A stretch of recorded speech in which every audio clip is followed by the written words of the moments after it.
Hello and welcome to the Decibel Boost podcast, the official music podcast of the website Surreal Resolution.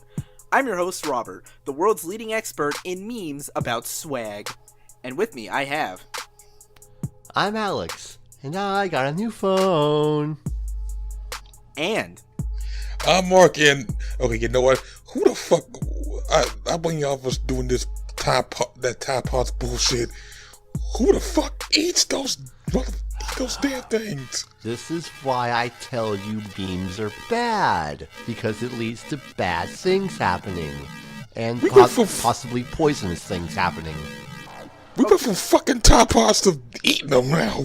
Okay, but who actually is eating Tide Pods, though? I mean, I've seen concerns about a Tide Pod challenge, but I haven't actually heard about anyone actually eating Tide Pods. It's like that whole knockout game shit from a couple years ago.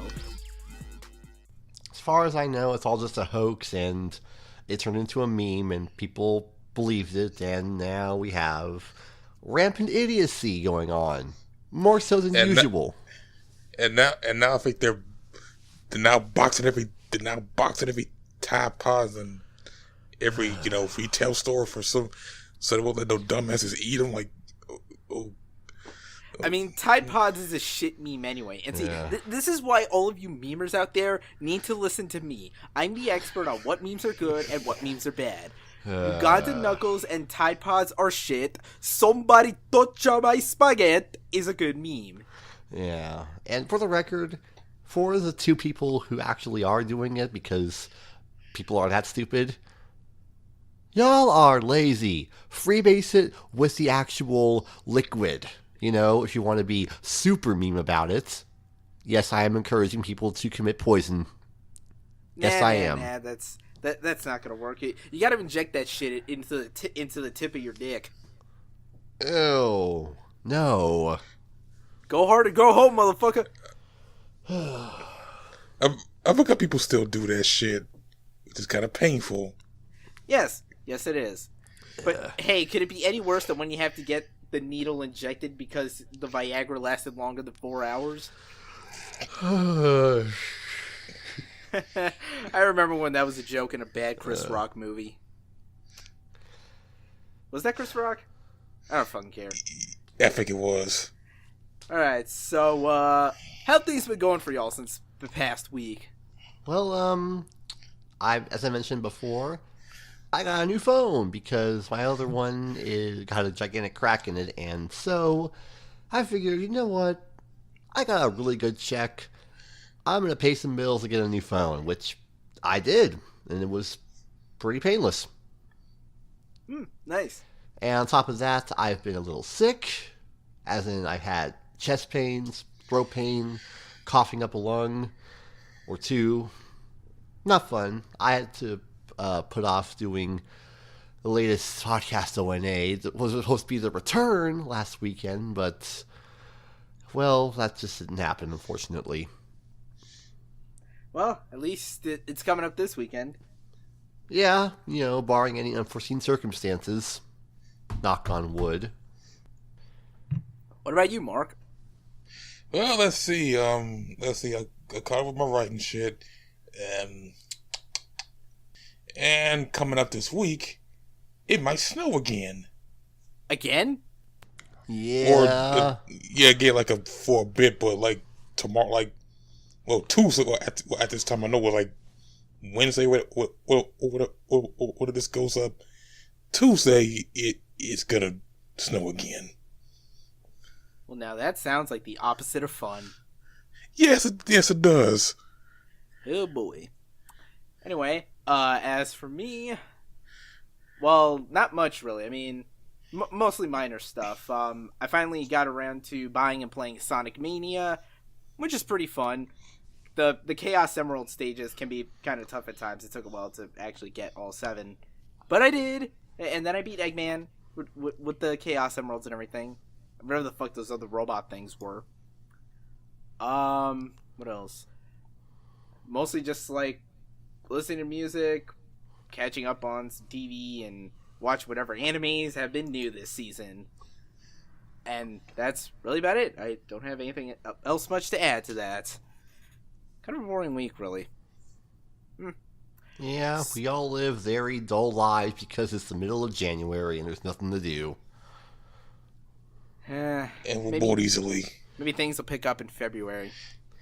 Well, we know Black Panther's coming out in February, so they're bound to. Wait, what's coming out in February? Black Panther. Oh, shit. Yeah, that's right. The movie. It's going to be the tightest shit. Yeah, it's that movie with the soundtrack we're covering tonight. Again. Yes, again. Yeah, again. Speaking of which, we should probably get to that.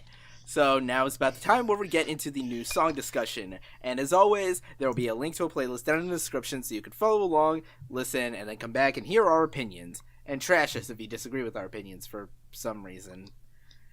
So anyway, starting at the top, sadly we still have a ways to go until the Black Panther song. And oh man, this is not going to be a good couple starting songs. Oh boy. So, remember Breaking Benjamin? They were a thing, like, in the mid-2000s. Diary of Jane was popular. The last time they were relevant was when the frontman threw a shit fit about one of the Battlefront titles, which, you know, I'm tempted to agree with, because fuck EA, but, you know, who really cares about the Breaking Benjamin guy getting angry over Star Wars video games? But yeah, these guys are apparently, back this year, because apparently they had an album out a couple years ago, which apparently charted at #1. I'm not even kidding. Go look up the Breaking Benjamin charts. These guys can apparently still sell enough to chart at the top. Jesus Christ. But yeah, these guys have an album called Ember that thankfully still doesn't have a release date, so we can put this out of our minds for as long as possible. And we got the single Red Cold River, which sounds like every Breaking Benjamin song ever. Do you like those low-end chugging grungy guitars? Do you like the heavy amount of angst in the vocals and everything? Do you like really, really awkward... Seriously, there's like this really awkward, like, triplet groove thing in the drums that just sounds really weird. It's off kilter. It sounds like they didn't rehearse it before playing. And also verses that apparently for some reason sound like a late period Devin Townsend project album. I don't know. Like, who cares? It's Breaking Benjamin. Whatever. These guys are still around, and you're right. How did their last album reach #1? I guess people don't like spending their money on music that actually sounds like it's trying. Jesus, this came out in 2015. You know what else came out that year? To Pimp a Goddamn Butterfly. Like, what the hell, people? What the hell? The world we live in is a very strange and frustrating one. Clearly. But yeah, this song... Well, it's short, but as a song, there's no real structure to it. It just sounds like a pre-chorus to chorus progression throughout. There aren't any proper verses on it. It's kind of lazy that way. Which basically sounds about par for the chorus for a radio rock band for the mid-2000s that's still trudging along somehow. Yeah. Speaking of radio rock bands from the mid-2000s that are still trudging along somehow, Census Fail are still a thing. Remember them? No, I don't. I vaguely remember them. I think they were on a Tony Hawk soundtrack or something, which isn't really the highest mark of prestige. If we're talking the mid-2000s at least. But yeah, they got a new album coming out February 16th called If There Is a Light, It Will Find You. And they released a single called Gold Jacket, Green Jacket, which, yep, this is a Census Fail song, alright.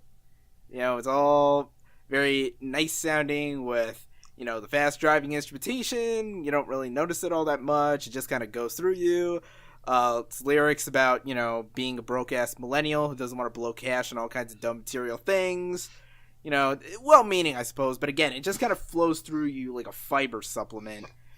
Plus, honestly, you could probably find better songs that pander to millennial sensibilities than this. I got nothing for this. This is just too much of a hoorah pep rally punk anthem, and I heard enough of those in high school. I don't need to hear more. It's not even the good kind either. I can barely remember the riffs to this thing. Hence why it just bleeds through you like the rest of their material, including that god-awful cover of Institutionalized that was on a Tony Hawk soundtrack all those years ago. I haven't forgotten. Oh. I hate to interject, but I want to mention this. I'm looking at the list of #1 albums 2015, My God, was this a weird year. I mean, we have Wale, Zac Brown Band, Mumford & Sons, 21 Pilots, A$AP Rocky, Muse, James Taylor, Meek Mill, Tyrese, Future, Luke Bryan, Fetty Wap, Selena Gomez. Mike, what happened in 2015? Probably the same thing that happened in 2005. Oh, Jesus. But it is what it is. Yeah. But let's move on to something that's actually at least decent, and I could remember stuff of it. Dear Miss Uchis. She's still planning her debut album for some unplanned release date. It's still a ways off. But she's premiered a new single to keep us, at bay in the meantime. It's a track called After the Storm, which features Bootsy Collins, Tyler the Creator, and if you couldn't guess from the beats of this thing, it's produced by Bad Bad Not Good. Oh yes, and but in this joint, it is it is chill and groovy. Like, it is so damn groovy to the point. It's like, this basically love making music, right here, at least from the sound of it. But yeah, I ain't heard much about Cali's album, but a couple of features. I mean, I know she appeared on Tyler's album and Gorillaz last year, but yeah, I'll say this is like, yeah, I'm really digging the hell of this. Yeah, Kali does very good in her vocal performances. They're very ethereal and, kind of fit with the very sexy jazz fusion R&B thing going on. I kind of wish Tyler and Bootsy had more to do here. Tyler just kind of skates in with a brief verse and then, walks his way out. And Bootsy's more just like background vocals in like the last minute or so more than anything else. But, it is what it is. Yeah, probably no more of her than the latter two, but yeah, still a good track. And now, moving on to the next song here, we're talking about Johnny Jewel, one of the key members of the band Chromatics, who have been enjoying a good little bit of, let's say, enhanced attention recently, thanks to their feature in the latest season of Twin Peaks, which, according by the ratings numbers, approximately one of us watched. Those were bad. Those are bad numbers. I think it would have been higher for something of its caliber. Plus, it was a good season of TV as well. But it was just stuck on Showtime. But yeah, Mr. Jewel is releasing a new solo album in the coming weeks, January 26th, called Digital Rain.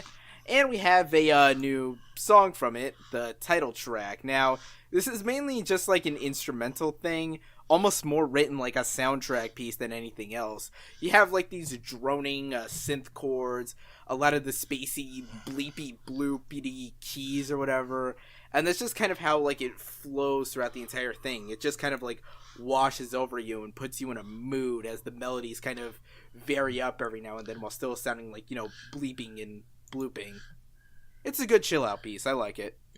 Yeah. To me, it felt like something you would play. I mean, you would play when it's raining. It's like, to me, it's like I picture like this picture watching any sci-fi futuristic movie, like let's say Blade Runner 2049. Like you hear something like that playing on there. Yep. But yeah, this shit is very ultra chill. Like this does leave you entranced by this. You will get entranced by this sound. Straight up. So maybe I'll be listening for that one in a couple weeks. So now, moving on to the next song here, and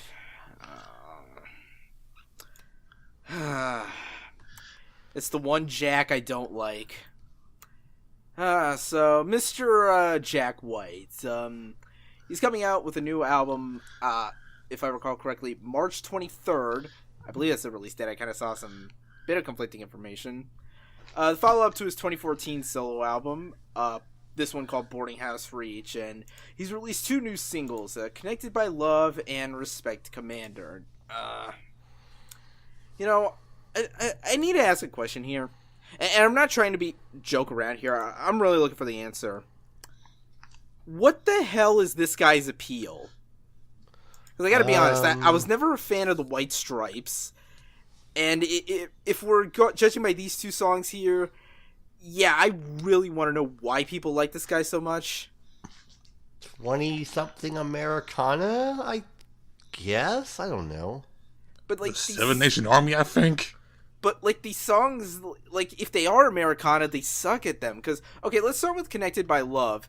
The verses on this thing have this weird, like pulsing low bass synth, kind of grooving at a steady kind of 6/8-ish sort of thing. Jack sings over it in that Americana style, like that whole Black Keys shit or whatever. But it just sounds so weird when all you got is this kind of like that synth and this kind of processed drum sound. And then once it gets to the chorus, everything gets more folksy and there's those soulful like organ keys and everything. And then there's like an organ guitar solo or whatever. This is just a weird mashup of things here. And then there's Respect Commander, which is even more incoherent. Like there's these kind of electronic bits weaved through like this kind of clickety-clackety drum sound, this kind of rumbling, vibrating low bass thing, and there's like CNC Music Factory style music stings, these weird like Iron Butterfly style synth chords. Then there's this kind of weird little jazz lounge digression with these weird squealing noises. I don't know how to describe this other than it sounds like a bad Primus mashup. This is just crap. This is fucking shit.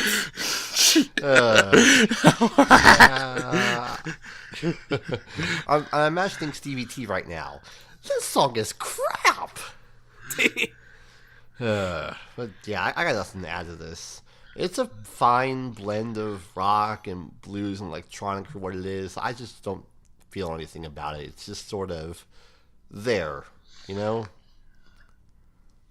But this guy's probably still gonna, spend. People are still gonna buy this album because we gotta love Jack White, man. He can never do no wrong, boy. I don't know who says that. Dumb people with bad taste in music, and this is why you listen to me because we tell you what's good and what's bad, and this is bad, and if you disagree, you're wrong. But what the hell ever.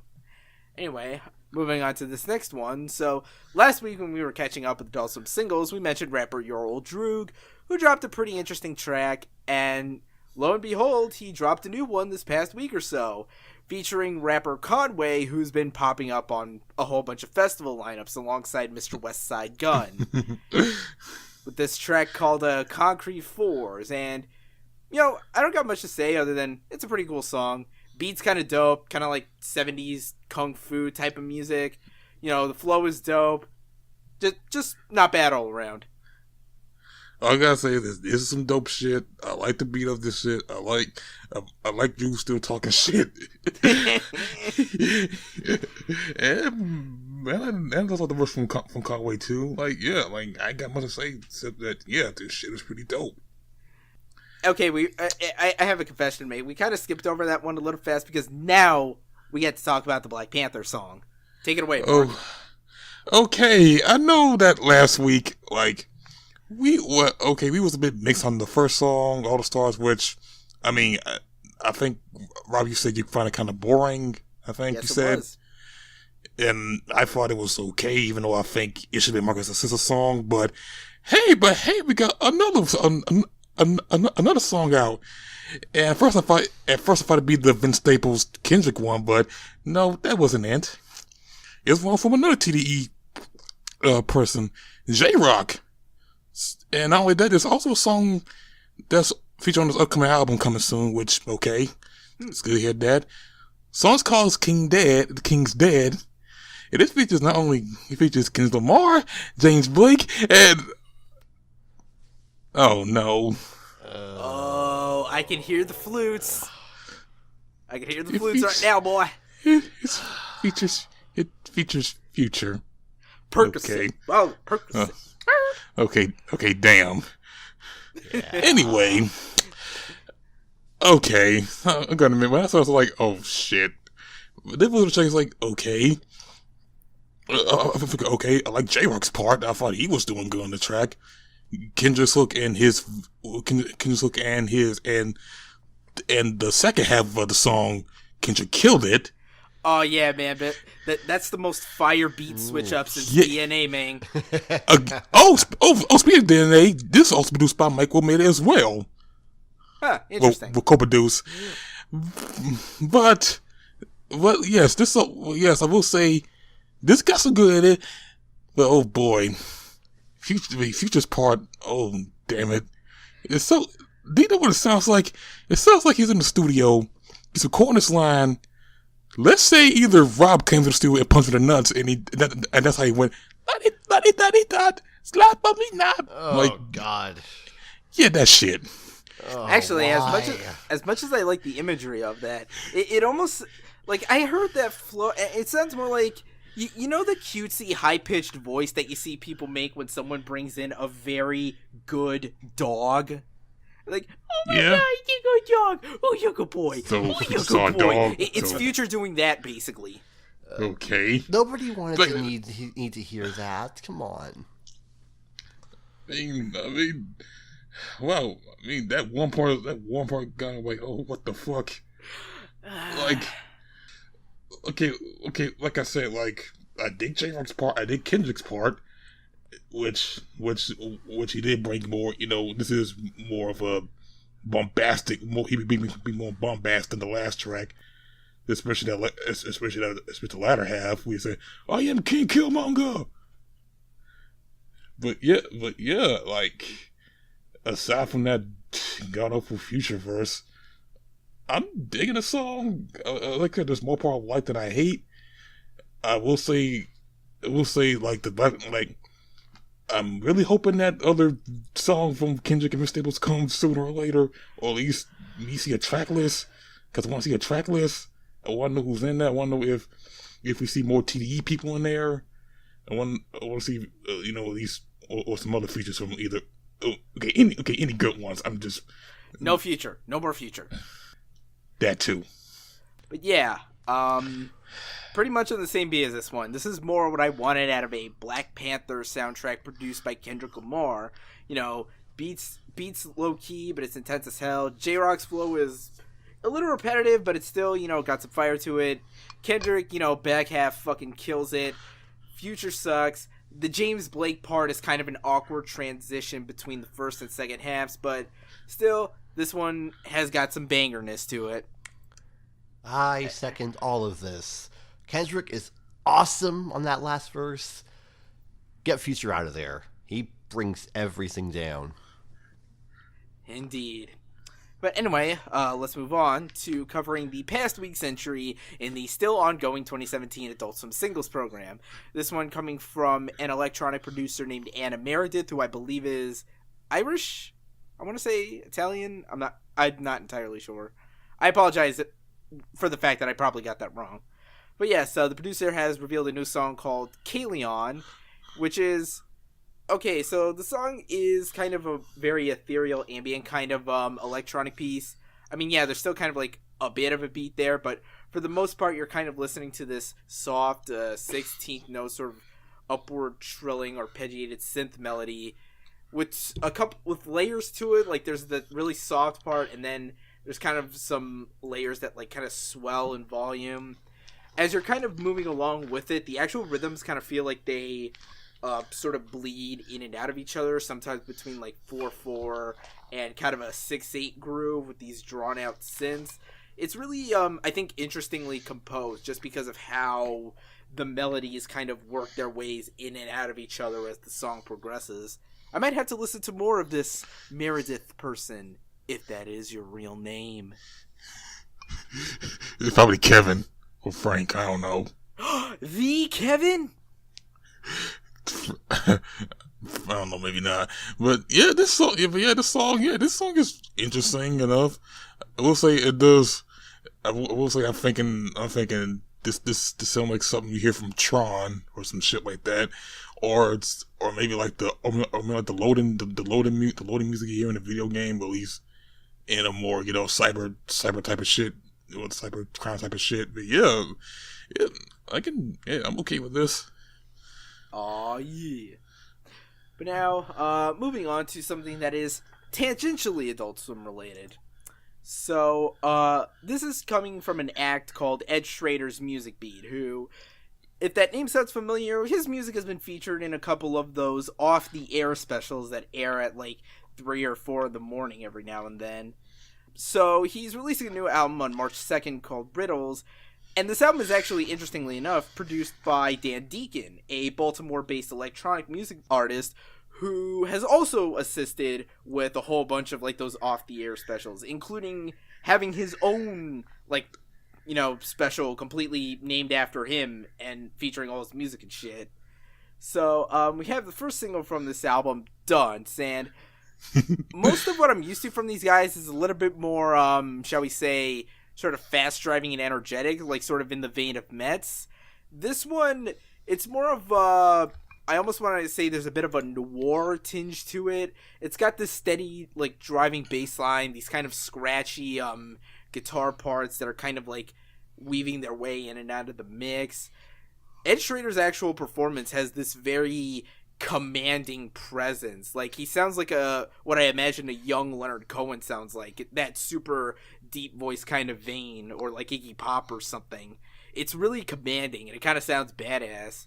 And there's this kind of general sort of haziness to how the song sounds, just kind of a disorienting drive through the city, especially during that brief little guitar solo section in there. It's got a cool vibe to it, and I might, keep a lookout for this album when it drops. Yeah, I think I will too. I ain't got much to say on this, but yeah, I really liking the song at first. At first I was gonna pass it on, but I was like, oh, okay. I'm liking the shit that this guy's on there. I have heard some, I did the driving rock production on this, and I have heard Dan Deacon before in some of those. I think that one of those film songs.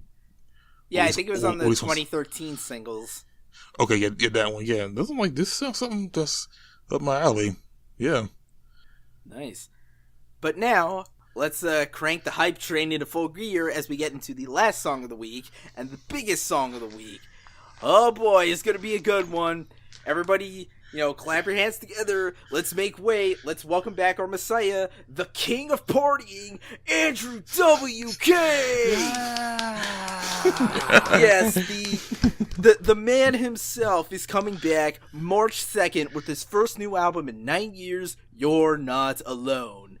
Yes, last album came out in 2009, and yes, Damn. It was a cover of soundtrack pieces from all across the Mobile Suit Gundam franchise. No, I'm not making that up. He really did that. He's some kind of weeb, I guess.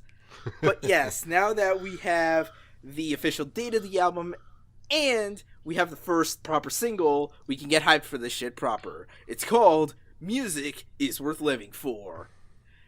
A sentiment I absolutely agree with. It's the only thing that gives my life purpose and meaning.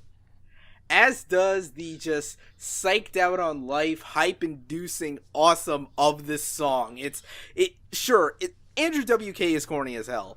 There's no disputing that. His music has that, just fast, driving, energetic hard rock tone with those really cheesy keyboard and synth parts over them that just makes it sound like, well, it sounds like a goddamn party. Everything is very fast and driving, especially with the drums focusing the snares on beats 1 and 3 of the measure, which kind of just gives it this different, heavier feel to it than if it was a regular ass drum beat. The guitars are heavy as shit, playing all that good hype inducing major key goodness. The chorus is just as anthemic and soaring as it gets, with those gang vocals and those declarations that music is worth living for, and just the general positive tone of the song that gets you fucking psyched on life and everything. This is a song I need after everything being bullshit everywhere at all times. It makes you really feel like things are just going to be a little bit better. And Andrew WK really is the coolest person ever. The power of positivity in music. It's a wonderful combination, isn't it? And yes, more Andrew WK is always welcomed and always awesome. Call I us. approve. Yeah, man. Let's get the party going in 2018. And maybe we can I don't know, rewatch that episode of Aqua Teen Hunger Force he was in. And maybe get him on season 5 of Eric Andre. I mean, seriously, he hasn't been on a season of Eric Andre yet, which is fucking weird, right? You think he'd be perfect for that? You can fucking party with Eric Andre while Eric Andre poops the party by literally pooping on his desk. But yeah, I am so hyped for March 2nd, man. You have no idea. It's gonna be a good fucking day. Oh, boy. But yeah, that just about covers the new song discussion for this week. We're going to take a little break, and when we come back, we got some topics and things to discuss. So, see you in like 25 seconds or something.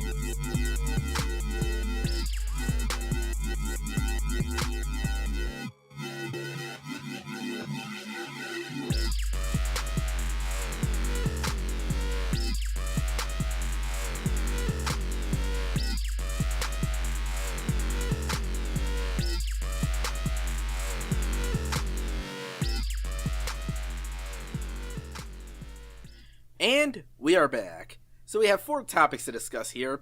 3 news and 1 little foreshadowing thing here.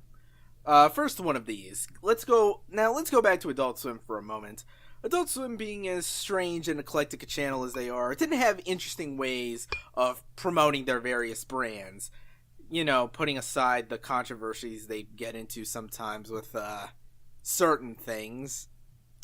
Remember 2007? Uh-oh. But, you know, their stuff usually works out pretty well. Like, they have stuff like their Comic-Con panels, which are always a big deal. Adult Swim on the Green. The Rick Mobile thing, you know, with that Rick truck that was selling all kinds of Rick and Morty merch and everything. But this one's a little bit of a different type of one.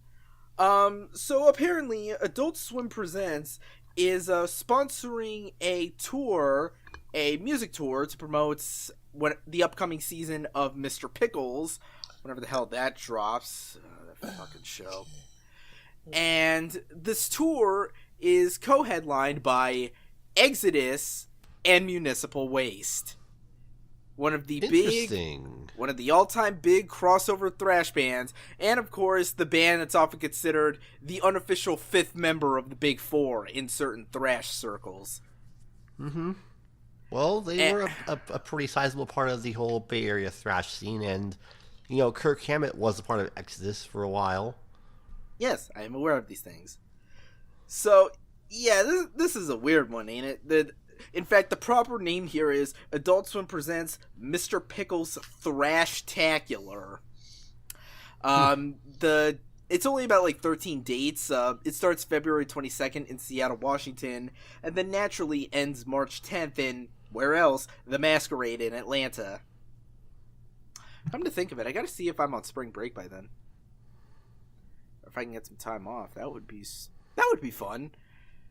Like, you know, I've probably mentioned this on like the podcast or elsewhere, but I don't like Mr. Pickles at all.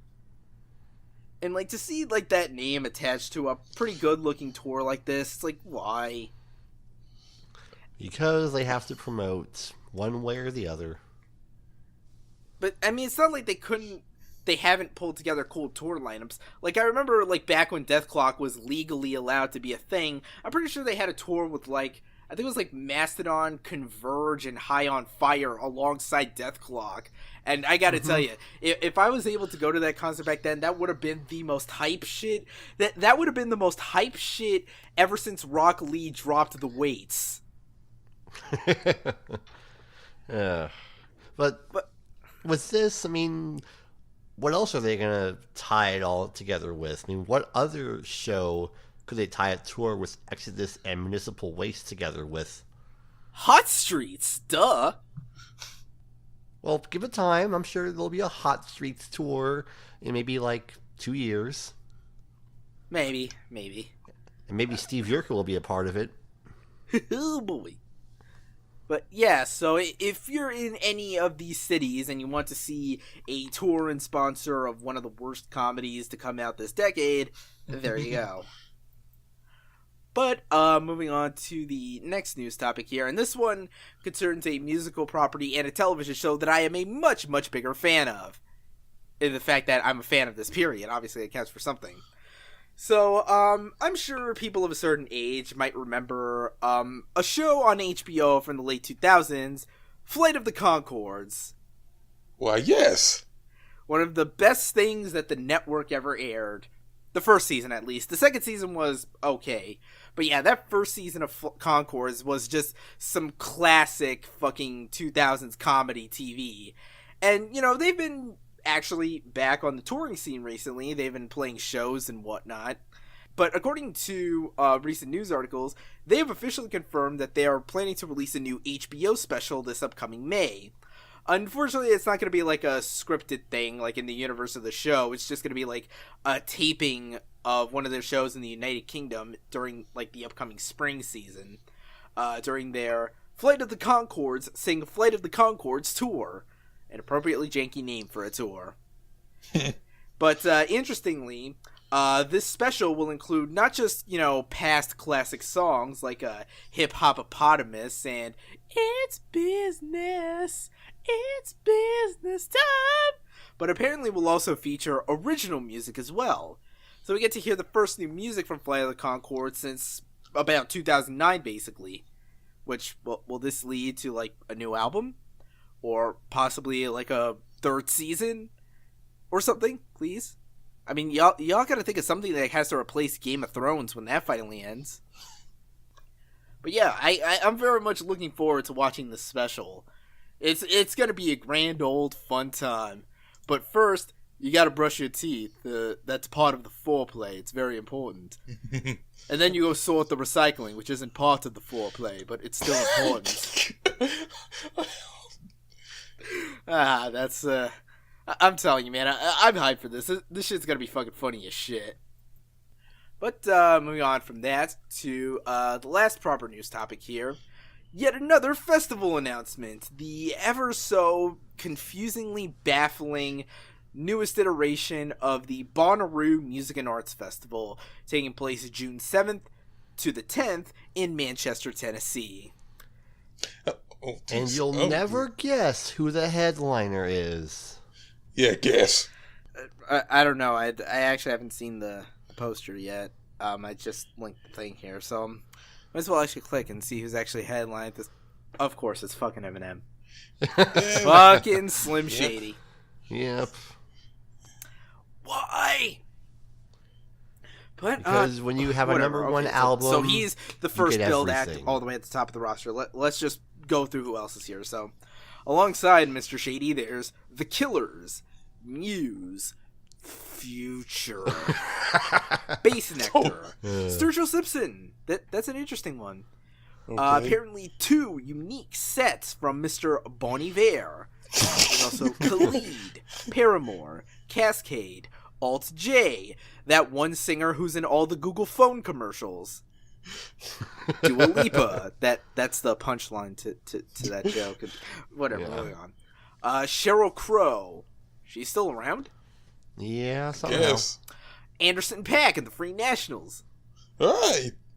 Sylvanesso, Revolution, The Revivalists, Rufus Du Sol, Chromeo, Alice in Wonderland. Yeah, Brockhampton! Woo! Hype train! Playboy Cardi, The Glitch Mob, Broken Social Scene, Grand Ole Opry. T-Pain is still around? Yep. Yeah. That's weird. He's just low key. He's just not as big. Manchester as Orchestra. Rich Brian, of course. Cali Uchis. Who else? Thundercat. Mavis Staples. Denzel Curry. Moses Sumney. Japanese Breakfast. Jeez, who the hell else is here? I feel like I saw another name here. Of course, Conway and Westside Gunn are here. And then there's just a bunch of names that I'm not at all familiar with, so... Space Jesus. Wait, what? There's somebody named Space Jesus. Space Jesus? Is that a spinoff of Black Jesus? Man, that show really jumped the shark. It could be... Wait, no, it could be a mashup of Space Dandy and Black Jesus. Damn, that's... Now it's more either weird, fucked up, and maybe kind of a good idea, but I don't know. That would be the most booty-tastic show on TV. But yeah, this is... I don't get what they're going for here. It's like, I've heard and I've read the hashtag think pieces about how Bonnaroo's kind of been like this, one of the more awkward, identityless, like, mishmash lineups of the festival scene, and yeah, it definitely is. I have no idea what, like, the appeal is here. I mean, yeah, sure, I'm sure Brockhampton will be fun, and I've seen Thundercat at the 3 Points Festival, and that was a really great performance, so maybe there's some fun to be had there, but other than that, all of this just kind of seems like, do you really think, like, the Dua Lipa and Anderson .Paak crowds would want to see Paramore? Or Sturgill Simpson, for that matter? I mean, I like Sturgill Simpson, but again, like, what segment of the audience for everything else here is going to line up for the Sturgill Simpson performance? It's just, really out there. Weird, man. But it doesn't really matter because none of us can afford to go to this shit anyway, so... You all have fun, I guess. And I don't really have anything else to say, so... I guess we move on to the last topic here. Now, obviously we're still in the infancy of the year, and hell, technically, up until, like, this Friday, things don't even really start kicking in full gear, to be perfectly honest. So, for now, we're just going to have a little powwow about what our most anticipated records of 2018 are. Now, I'll get things started here, and I'll admit, for me here, some of this is speculation. Some of this stuff obviously doesn't have a release date yet, or even titles or stuff. So this is just kind of going from what I've seen in news articles, what I can pull off from Wikipedia, and just some, speculation based on, album cycles and shit. So, as previously mentioned, obviously I am very much looking forward to the new Andrew WK record, You're Not Alone, on March 2nd. Because, come on, it's Andrew WK. It's going to be just a hype on life, fun-ass shit time. Another one I'm looking forward to, which is coming out actually in a couple weeks, the new Orphaned Land record, Unsung Prophets and Dead Messiahs. Because it's been fucking 5 years since All Is One, which was a fantastic prog metal record. So, obviously, I have the bar here, and, it's going to be a pretty solid record, all things considered. I'm confident of this. Moving on to what I know is coming out in February, there's the new Harm's Way record, Posthuman. Their last record, Rust, was like a top 10 of, I think it was 2015? Yeah, 2015 for me. So, with this one, obviously amping up the metal edge, and not to mention getting the bump from being signed to Metal Blade Records, there's going to be some serious fire behind this thing. Next up, just kind of throwing this one out there, since I get the feeling we may get another album from that bit this year, because, the cycle and the timing seems right. I wouldn't be surprised if we get a new Baby Metal record this year. Crossing my fingers. But seems pretty plausible. Not to mention, I'm finally, I think, all aboard the Baby Metal hype train. Damn it, they won me over with their charm and their badass, songwriting. Also, I feel like we should mention rest in peace to the guitarist who unfortunately died in a tragic accident. Mm-hmm. Yeah. Something else. This is a band that I've been hearing about that's in a similar vein as Baby Metal, i.e., really intense metal with kind of like that cute J-pop idol fronted, thing going on. But apparently there's this group, Bandmade, that are also very much beloved by people who are also into Baby Metal, who are dropping a new album February 16th called World Domination. Which is interesting because they had a new album out last year, which I heard some critics rave was like one of the best of the year if you're like into that weeaboo shit. Nerds. What else? Just throwing this out there. Sadly, last year we did not get a proper full-length album from... And let me just put on my yellow flannel here, just to complete the image. We failed to get a new Death Grips record last year. Apart from that steroid megamix thing. So, I'm pretty goddamn confident we're going to be getting it this year, because, come on, Death Grips, you can't leave us hanging. You keep popping up and saying you're online, and also that Death Grips fully, or whatever. You were supposed to fulfill my pet theory and drop a new album called Fully Online on December 31st, 2017, which you didn't do. So come on, MC Ride. Anyway, where was I going with this? Oh, another one that I don't know if it'll come out next year or this year, but I'm having my fingers crossed this year. A new Danny Brown record. It's something he's been teasing. He's been dropping hints about it in the news and press and everything, including the juicy tidbit that he's apparently teamed up with a legendary hip-hop producer for his next full-length album, who we still don't know the name of. But, you know, if he went to the fucking insane heights that he did with all the production work on Atrocity Exhibition, who the fuck knows where his next album is gonna fucking go, but I'm gonna be fucking there for it. Holy shit.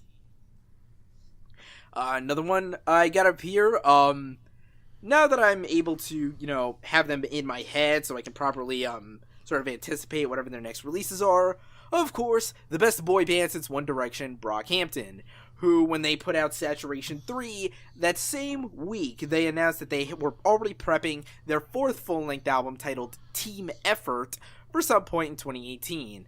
And I sure hope it's a team effort, because, seriously, these guys have some of the strongest chemistry of any hip-hop group out there.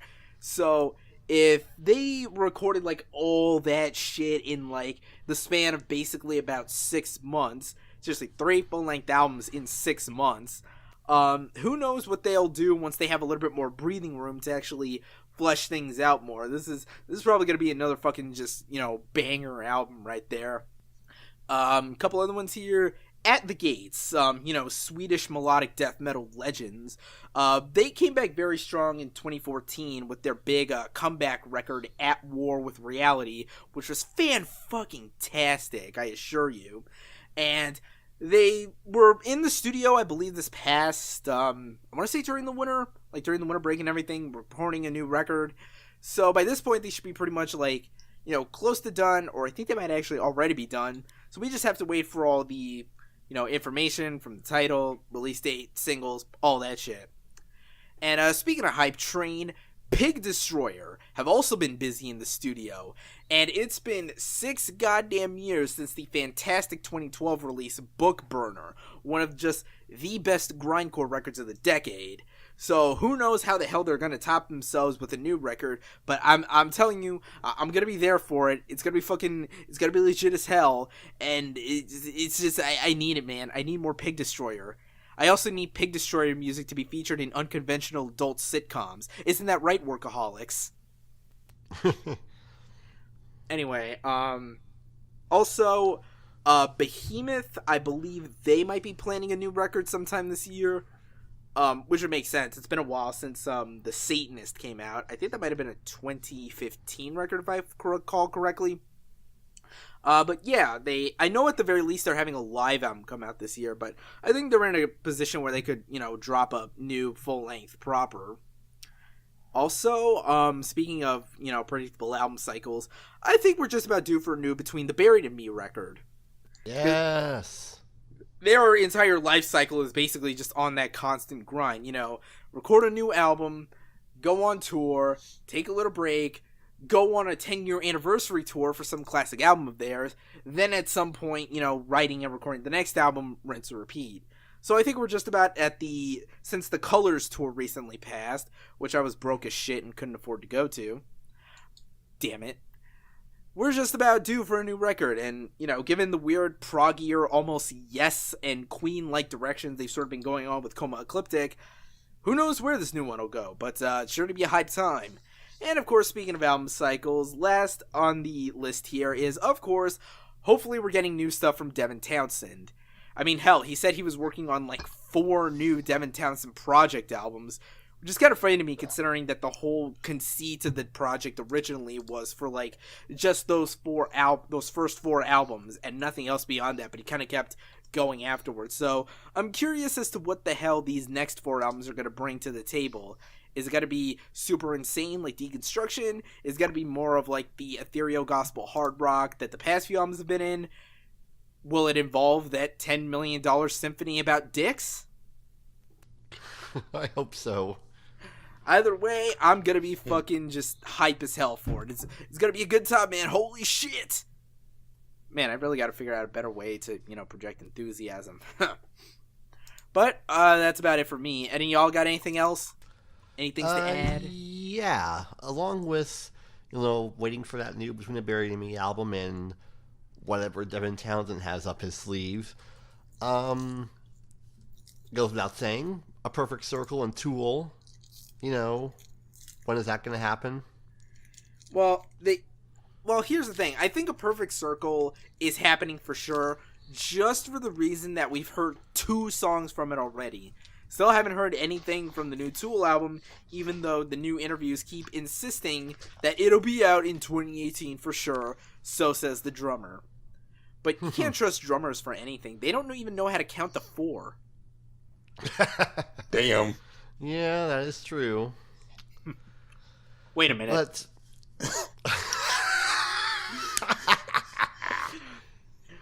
that was too perfect. Go on. But, yes, along with, all those bands, I'm interested in what Dream Theater has in store. Now, apparently they're not going to have a new album ready until, at the earliest, early 2019. But I still got to think, what could they do to top The Astonishing? I know there was an interview where John Petrucci said they might bring in some 8-string guitar elements, which, he could probably call his nephew Jake Bowen over to do some guitar stuff on that. Gent. Yes. All about the gent, or the gent, as some people like to still call it because they don't know how to pronounce it. But it is pronounced the gent. That's how Stevie T says it. Yeah.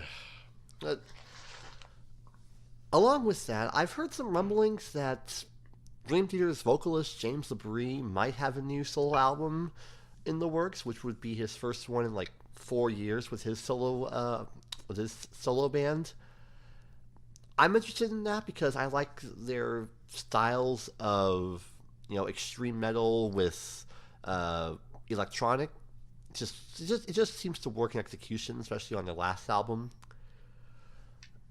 And along with that, I know Neil Morse is back to work with his band, along with Eric Gillette and Mike Portnoy and such, on their next album. Hopefully that'll come out later this year. But along with that, I don't really have much to think about because with the way album production cycles go, it only takes a couple of months to produce an album and then it's ready. So a lot of stuff that I would be interested in probably hasn't even been announced yet or is not ready to be going into production yet. So taking a rain check on everything else, only time will tell what else will come out. Yeah, maybe we'll revisit this topic at the halfway point of the year. But what about you, Mark? You got anything you're looking forward to? Well, yes, I do. And knowing me and knowing how and since the music I go to, hip hop albums tend to, just drop shit without warning. Hell, this album called Without Warning that dropped without warning. But yeah. But like I said before, I'm looking forward to that Danny Brown album if it comes out this year. And of course, you mentioned last year they said Gorillaz making another album, which I'm looking forward to that too. Usually for me, I'm of course waiting for another Freddie Gibbs Matt Lib project since they said that they're working on it, and I don't know it's coming soon, but I'm hearing some stuff about it. I'm hoping I should get at least a single from them or EP or something like that. Main on that bandana. Hopefully. Yeah. And okay. I mentioned two other people that I feel we heard albums from in a while. The first one, Pusha T hasn't released an album since his last one. King Push, Dark Before Dawn, The Prelude, and so far we ain't got we ain't got the King Push yet. It's been almost 2 to 3 years. Oh yeah, I remember that. Yeah, like it's like I mean, I know he plays the good music, but he saw some other people's like you can work on your own shit. Like I know, I mean, you need some good music to be out this year. I mean, but yeah, and another artist that we ain't fought that we heard in a while, Girl Sweatshirt. Oh fuck! I forgot about that. Holy shit! How did it slip my mind?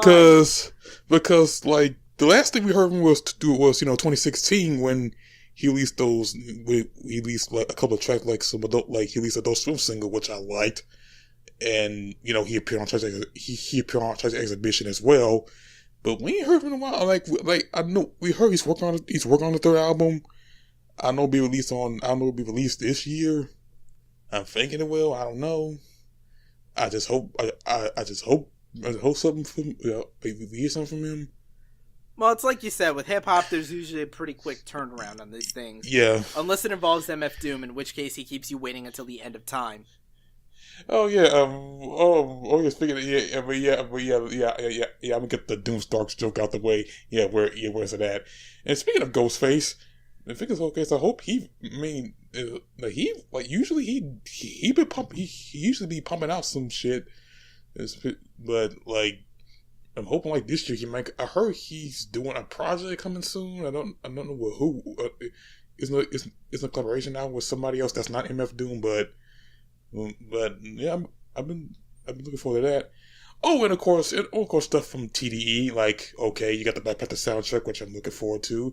Schoolboy Q saying he might drop an album out. J-Rock, I'm looking forward to that. And, oh yeah, that's right, Flying Lotus. Yeah, we're about due for a new one, ain't we? Yeah, I mean, we should be due for a new Flying Lotus album, or hell, even him as Captain Murphy. Yeah, we're still waiting on that one, dude. Yeah, like I think, and that's all I can think of at this point because I'm thinking either new. I want to say Anderson .Paak, but I mean, maybe I might get a solo album. I know like let's see, like Mama came in 2016, then he's might be taking like he might be piping. I don't know. I hope he's cooking with something. I mean, even though it's been like 2 years since Malibu came out. Today, as a matter of fact. Ooh, very nice. And okay, I know he ain't worked since then. I mean, I know he pumped a remix album of No Worries like last year, and I hope to hear some something soon. Hopefully, yeah, we can only hope. But I suppose that's basically about. Oh shit! I actually forgot a couple here. Sorry, my mistake. I just gotta get to these really quick. Okay, so this band that I recently got into called Yob.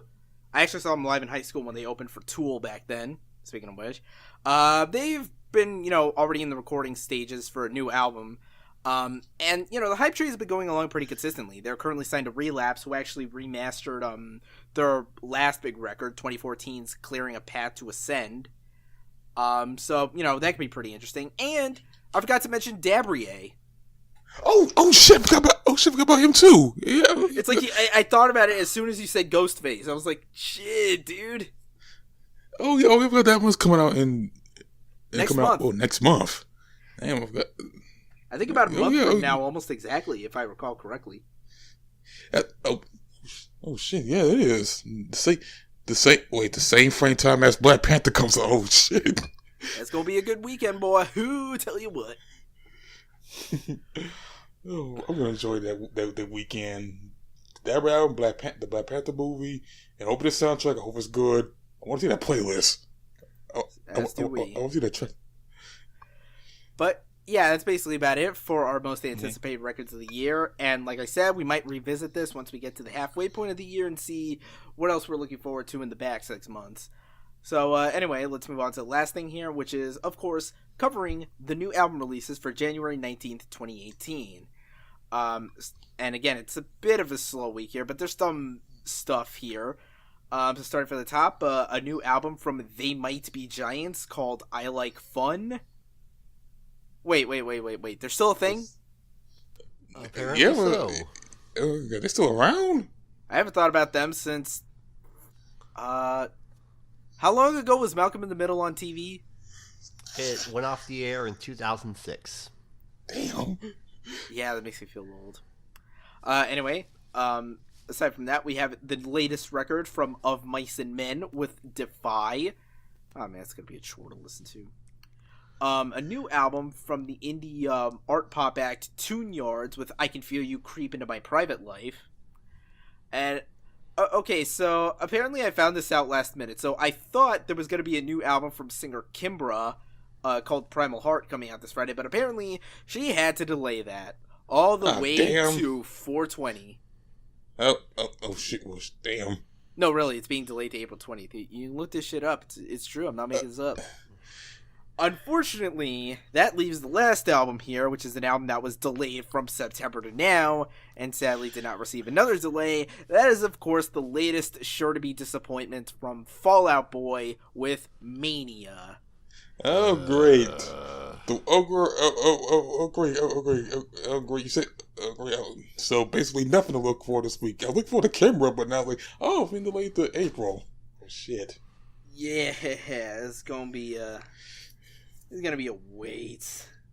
This gonna be a long January. It's gonna be a slog of a month this month. Things will get better soon. But anyway, that basically about does it for that. So now is where we clean house and get the hell out of here. So Alex, where can they find you on the internet? I am on the internet everywhere with the username Aura of Azure. Just type that in, search, and you'll find me. Most likely. Mark, what about you? Of course, Mac Chavin Media on Twitter and on Fridge. No, just on Twitter. And on my site, the Mount Hyper One, at thehyper1.wordpress.com. Yeah, I finished doing my anime, my time of the season stuff, and I cover a lot. I'm taking a break. Or at least for now, I'm just stick to doing my writing, stories and looking, push it to review, keeping tuning that. Nice. As for me, you can find me on all sorts of social media by searching Rob Barracuda, though mainly Twitter, Instagram, Curious Cat, and all that shit. Email me, robert@surrealresolution.com for questions, comments, concerns, and memes. Although I swear to God, if you send me a Tide Pod, no. Subscribe to the podcast on Google Play and iTunes. New audio-only episodes go up every Wednesday. Video usually goes up every Friday on the official YouTube channel of Surreal Resolution. Just search Surreal Resolution on YouTube and you'll find it there. Subscribe and hit the bell tab so you can always be notified whenever new episodes of the podcast go up there. And of course, this is the official music podcast of Surreal Resolution, which you can follow on Twitter at SurrealRezo, like on Facebook, follow on Twitch, and visit us at www.surrealresolution.com. And find the podcast on its own subdomain, decibelboost.surrealresolution.com. Listen to our past episodes, listen to the other podcasts, Training Stage, and of course, Podcast O&A coming back this weekend. Got to get the hype train going for that. Woohoo! So you can hear them all have opinions about anime. Be sure to keep up with our written content. I'm gonna force myself to review Mania. I'm not gonna like it, but you can expect that by sometime next Monday or Tuesday. I speak blood. But anyway, aside from that, be sure to jump into our Discord so you can dank it up with us and tell us why Somebody Tocha My Spaghetti is the best meme of January. And of course, shout out to the producer Mr. E for graciously letting me use his music for this podcast. Links to his shit down in the description. That'll about do it for this week's episode. Thank you for listening. Keep on tuning in, and until next time, omae wa mo shinderu.